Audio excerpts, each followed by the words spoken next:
गव्हाच्या पिठाचे लाडू करण्यासाठी मी गहू 1 वाटी गव्हाचा पीठ जो आहे 1 वाटी भर घेतलेला आहे। सेम 1 वाटी भर मी गुळाला चांगला खिसून घेतलेला आहे। वेलची, काजू, 2 चमचे मी रवा घेतलेला आहे, दूध नॉर्मल टेम्परेचरवर, बदाम आणि तूप। कढईमध्ये मी 2 मोठे चमचे भर तूप घालून घेतलेलं आहे। आता यात मी रवा घालून घेते। आता तुपामध्ये रवाला चांगला भाजून घेते। गॅस जो आहे मी एकदम मीडियम वर ठेवलेला आहे।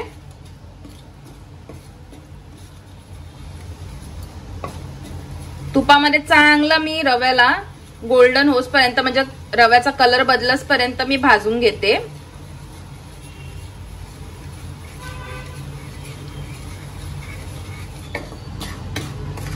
पाच मिनिटापर्यंत मी तुपामध्ये चांगलं रव्याला भाजून घेतलेलं आहे। आता रव्याचा कलर चेंज झालेला आहे बघा, थोडा ब्राऊन झालेला आहे।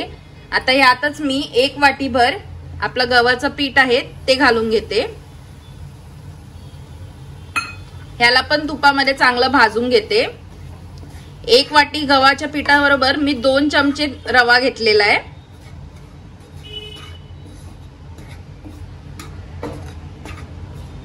आता ह्याला पण मी मीडियम फ्लेमवर चांगलं भाजून घेते तुपामध्ये।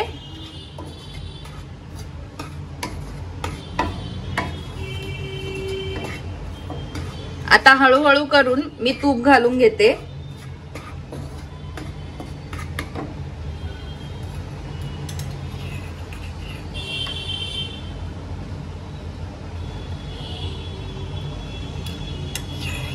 थोडं थोडं करून तूप घालून मी चांगलं ह्याला भाजून घेते।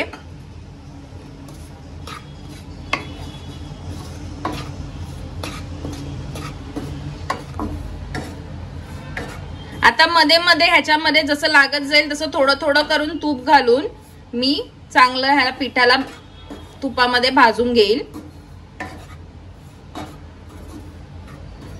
हे बघा, आता मी ऑलरेडी एकदा तूप घातलेलं, आता परत एकदा तूप घालते मी याच्यात। थोडं थोडं तूप घालून मी याला भाजत राहील।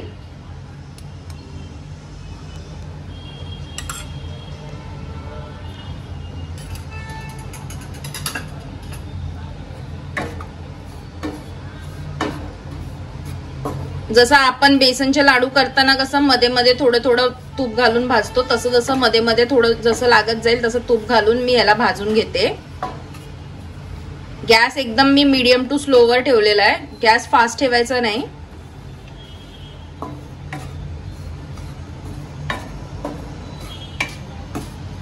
आता थोडं थोडं तूप घालून मी चांगलं पिठाला भाजून घेतलेलं आहे। पिठाचा कलर पण आता चेंज झालेला आहे बघा। आपल्याला पीठ तुपामध्ये भाजून कमीत कमी 10 मिनिटं झालेले आहेत आणि मी एकदम स्लो टू मीडियम गॅसवर ह्याला भाजते आणि सतत हलवत राहते, ह्याला सतत मिक्स करत राहते। आणि मी तूप एकदम का नाही घातलं, थोडं थोडं करून घातलेलं आहे। एकदम घालायची गरज नाही, थोडं थोडं करून जसं लागत जाईल तसं घातलंय। आता चांगलं आपलं पीठ भाजून झालेलं आहे। आता ह्यात मी दूध घालून घेते जे रूम टेम्परेचरवर आहे।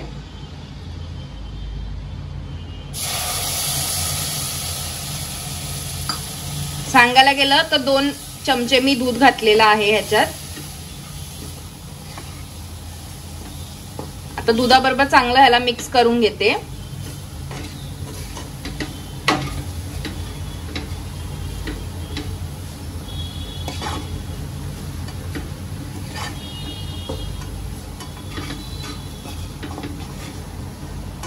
हे बघा, आता दूध घालून पण ह्याला 2 मिनिटापर्यंत चांगलं मी दुधाबरोबर पण चांगलं भाजून घेतलेलं आहे 2 मिनिटापर्यंत।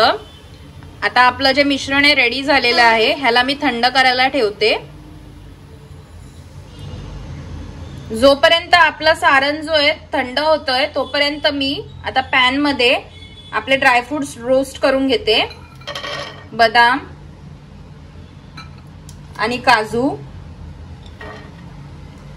तुम्हाला पाहिजे तर अजून ड्रायफ्रुट्स तुम्ही ऍड करू शकता. मी आता बदाम आणि काजू टाकते. ह्याला थोडस मी रोस्ट करून घेते एकदम स्लो गॅसवर.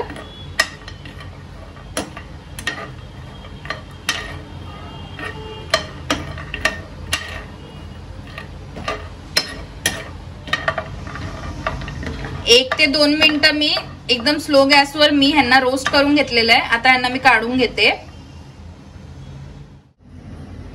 आता मिक्सरच्या भांड्यामध्ये मी जे आपले ड्रायफ्रुट्स आपण रोस्ट करून घेतलेले आहेत ते घालून घेते आणि वेलची. यांना आता मी मिक्सरला चांगलं वाटून घेते. आता मी ड्रायफ्रूटची पावडर करून घेतलेली आहे. आता ह्यात मी गूळ घालून घेते. गूळ जो आहे आपला मी 1 वाटीभर घालून घेते.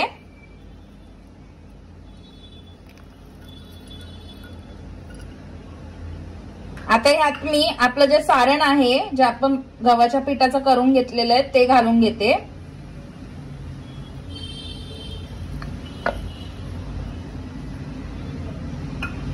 आता हे सगळं घालून मी आता मिक्सरला वाटून घेते. मिक्सर फिरवून घेते आता ह्याच्यावर. आता सारण मी वळायला घेते. आपण मिक्सरला चांगलं वाटून घेतलं. आता ह्याला मी वळून घेते. हलक्या हाताने एकदम गोल करून घेते मी.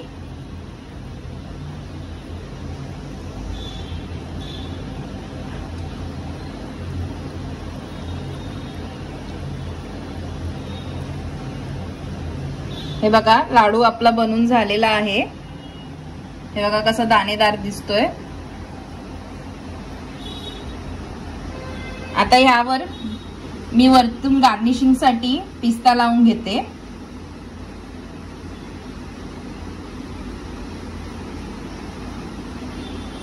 अशाच प्रकारे सगळे लाडू करून मग मी तुम्हाला दाखवते. आपले गव्हाचे दाणेदार असे लाडू जे आहे खाण्यासाठी रेडी झालेले आहेत. आणि ही रेसिपी फटकरून होऊन जाते. ह्याला जास्ती टाइम पण नाही लागत. अशी ही रेसिपी तुम्ही देखील घरी करून बघा. आवडली तर कमेंट मध्ये लिहून पाठवा. आणि या रेसिपीला जास्ती साहित्य पण नाही लागत. कमी साहित्यामध्ये झटपट होऊन जाते. तर युनिक रेसिपी आहे ही. तुम्ही पण घरी करा आणि मला कमेंट मध्ये लिहून पाठवा तुम्हाला कशी वाटली. आतापर्यंत चॅनलला सबस्क्राईब केलेलं नसेल तर चॅनलला सबस्क्राईब करून घ्या. म्हणजे अशाच नव्या व्हिडिओ तुम्हाला बघायला भेटतील आणि युनिक रेसिपी तुम्हाला बघायला भेटतील. सोबतच साईडला असलेला बेल आयकॉनला पण क्लिक करा. म्हणजे नवीन रेसिपीचं तुम्हाला नोटिफिकेशन भेटेल. असाच तुमचा सपोर्ट असू द्या.